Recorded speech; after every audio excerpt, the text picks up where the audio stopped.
Hello students, आज का topic है हमारा motion of the centre of मास। तो चलिए शुरू करते हैं। Motion of the centre of मास में हम लोग देखते हैं, हेडिंग डाल लेते हैं, मोशन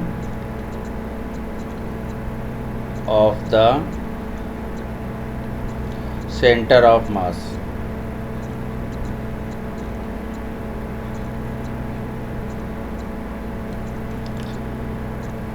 इसको हिंदी में कहते हैं द्रव्यमान केंद्र की गति।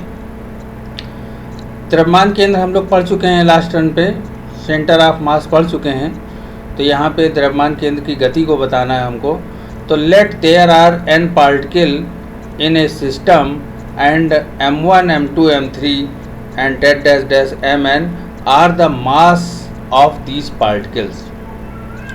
हमने कंसीडर किया लेट there are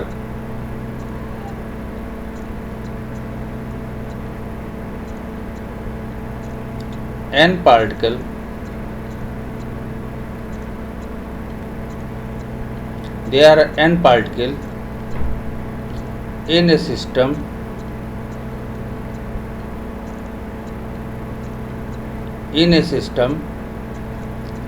and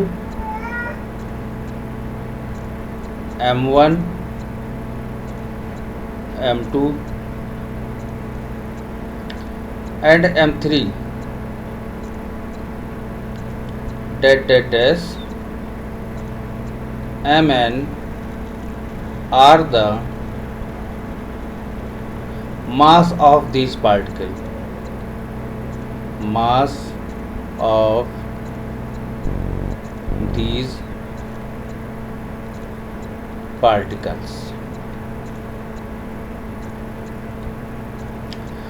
तो सेंटर ऑफ मास कितना होगा इसका सेंटर ऑफ मास होगा RC इज इक्वल टू, ये चीज़ हम लोग जानते हैं, m1 r1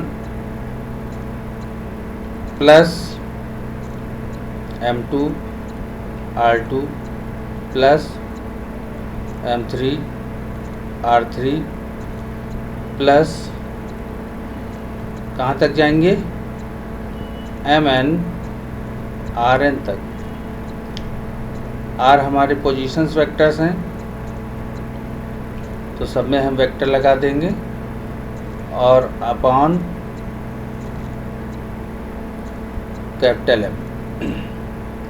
जहाँ पे M जो है वो total mass of the system है, यानी कि निकाय का कुल द्रव्यमान है। डिफरेंशिएट दिस इक्वेशन, कंसीडर कर लेते हैं, ये क्वेश्चन नंबर फर्स्ट है। तो differentiate this equation with respect to t।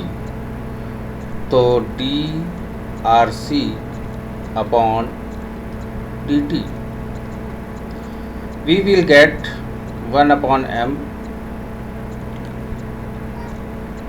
m1 dr1 upon dt प्लस m2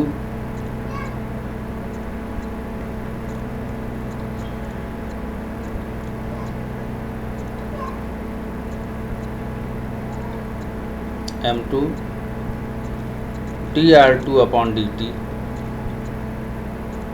plus m3 dr3 upon dt। और इसी प्रकार से हमको मिल जाएगा mn drn अपॉन dt, ये मिल जाएगा। अब देखिए, इसको हम लोग लिख सकते हैं bc, डिस्टेंस अपॉन टाइम है, पोजीशन अपॉन टाइम, इसको लिख सकते हैं bc यानी कि वेलोसिटी। इसको हम लोग बोलेंगे वेलोसिटी ऑफ सेंटर ऑफ मास, यानी द्रव्यमान केंद्र का वेग। तो ये हो जाएगा हमारे पास 1 अपॉन m, इसको लिखेंगे m1 v1 plus m2 v2 plus mn vn। अब देखिए यहाँ पर v को हम लोग बोलते हैं सेंटर ऑफ, यहाँ पे vc है वेलोसिटी ऑफ सेंटर ऑफ मास। इस vc को हम लोग क्या बोलेंगे, वेलोसिटी ऑफ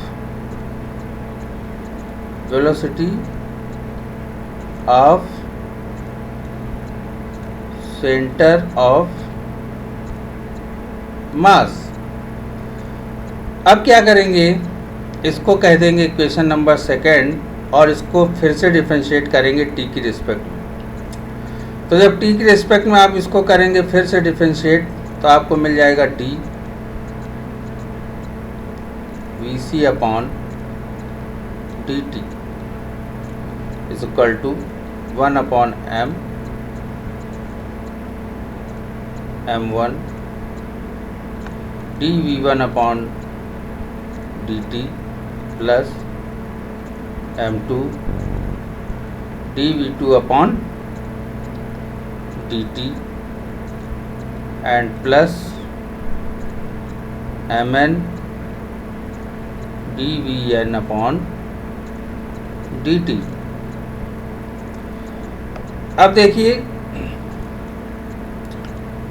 ये जो है वेलोसिटी अपॉन टाइम, ये होता है acceleration.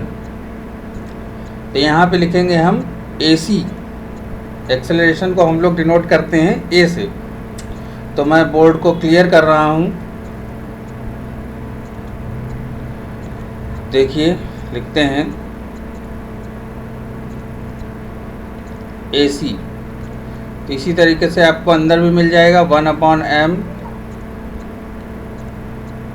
m1 A1 plus m2 A2 plus mn an, इस तरीके से मिल जाएगा।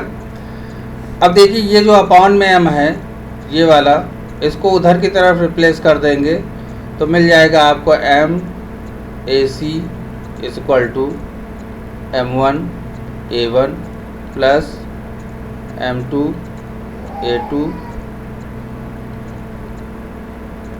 mn an। ये इक्वेशन नंबर मिल जाएगी आपको थर्ड।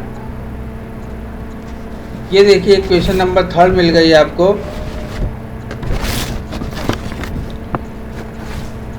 अब देखिए F is equal to ma होता है, तो यहाँ पर आपके पास है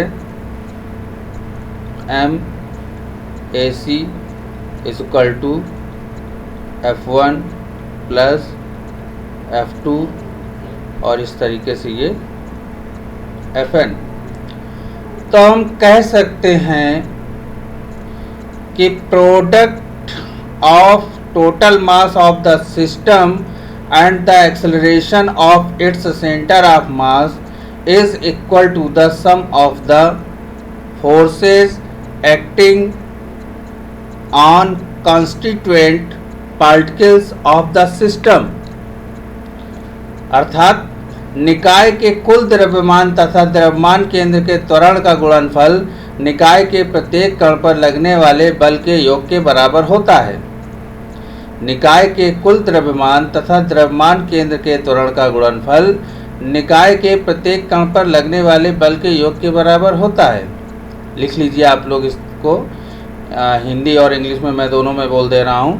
product of total mass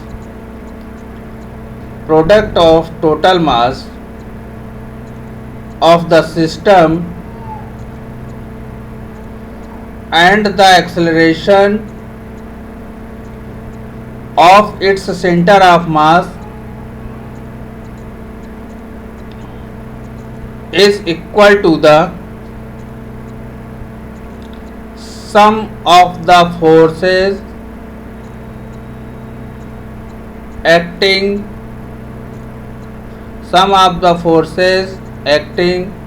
on constituent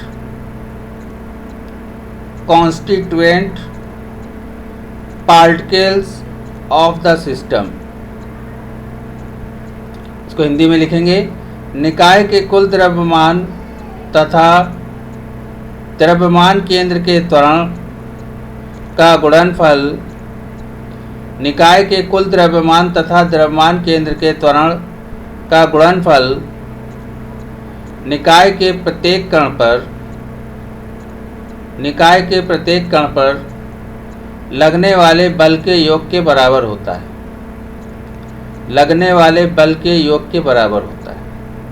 चलिए देखते हैं। तो ये हम लोगों ने लिखा MAC और ये हमारे पास है F एक्सटर्नल यानी कि बाह्य बल। एक्सटर्टेड फोर्स है यानी जो फोर्स लग रहा है उसके बराबर है। अगर हम कह दें इफ मान लेते हैं कि F exerted is equal to 0 तो फिर AC की वैल्यू भी 0 हो जाएगी। और अगर AC की वैल्यू 0 हो गई तो इसको हम इस तरीके से भी लिख सकते हैं dVc/dt इज इक्वल टू 0। इसका मतलब ये हुआ कि VC क्या होगा, कांस्टेंट होगा। ध्यान दीजिए यहाँ पे VC का डिफरेंशिएशन 0 है, इसका मतलब है VC की वैल्यू क्या होगी, कांस्टेंट होगी। तो इसका मतलब ये हो गया यहाँ पर if F ext is 0 तो velocity of the centre of mass is constant. Velocity of centre of mass is constant if F ext is 0। अर्थात यदि बाह्य बल F एक्सटर्नल यदि बाह्य बल 0 हो तो द्रव्यमान केंद्र का वेग नियत होगा। मेरे ख्याल से समझ में आ गया होगा आप लोगों को। तो ये हमारा टॉपिक था आज का। ये हमारा टॉपिक कंप्लीट होता है यहीं पे। अब चलिए नेक्स्ट हेडिंग है हमारी लीनियर मोमेंटम। तो लीनियर मोमेंटम कर लेते हैं। लीनियर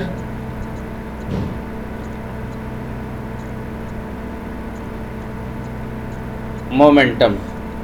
लीनियर मोमेंटम को हिंदी में बोलते हैं रेखीय संवेग।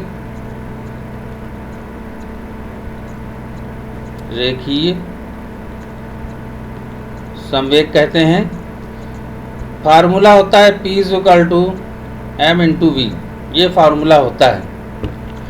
तो हम लोग लिखेंगे इसको the product of mass and velocity of the particle is called linear momentum. The product of mass and velocity of the particle is called linear momentum. ये मास है और ये velocity. The product of mass and velocity of the particle is called linear momentum. अर्थात किसी कण के द्रव्यमान तथा उसके वेग के गुणनफल को संवेग कहते हैं। यहाँ पर P संवेग है यानी कि मोमेंटम है, M द्रव्यमान है यानी मास है, V वेलोसिटी है। अब मान लेते हैं कि let the system having n particle. मान लेते हैं किसी सिस्टम में n पार्टिकल हैं, n निकाय हैं, माना किसी निकाय में n कण हैं। तो इसको हम लोग लिख सकते हैं P = P1 P2 P3 और ये Pn। तो अब हमारे पास देखिए P1 को लिख सकते हैं m1v1 plus m2v2 plus m3v3 plus mn/Pn। अब हम इसको कंबाइंड करके अगर लिखें तो लिमिट लगा देंगे हम I = 1 से लेकर के कहाँ तक, n तक। तो इसको हम लोग लिख सकते हैं mi/vi, जहाँ पर I की वैल्यू है 1 2 3 और कहाँ तक, n तक। तो इसको हम इस तरीके से भी लिख सकते हैं P = कैपिटल M Vc, यानी कि ये हो जाएगा द्रव्यमान केंद्र के टर्म में, यानी कि in the terms of centre of velocity, centre of mass, velocity of centre of मास, जहाँ पे bc क्या है, वेलोसिटी ऑफ सेंटर ऑफ मास है। तो अब देखिए न्यूटन्स का सेकंड लॉ हमारा ये कहता है, from the Newton second law, Newton second law हमारा ये कहता है F external is equal to m a c. अब अगर इसको हम डिफरेंशिएट कर दें, इसको हम डिफरेंशिएट कर दें तो देखिए हमको क्या मिलेगा। ये इक्वेशन नंबर 1 है और इक्वेशन नंबर 1 को हम डिफरेंशिएट कर रहे हैं t की रिस्पेक्ट में, तो हमको मिल जाएगा dp upon dt is equal to m dvc upon dt, यानी कि ये मिल जाएगा m इंटू ए सी, मिल जाएगा m इंटू ए सी, और ये इज इक्वल है f के, किसके इक्वल है, f के। इसका मतलब ये हुआ कि अगर if f is equal to 0 तो इसका मतलब ये हुआ कि dp upon dt is equal to 0, क्योंकि dp अपॉन dt f के बराबर होता है। तो इसका मतलब ये हुआ कि dp upon dt is equal to 0, इसका मतलब ये हुआ p is constant, p is constant.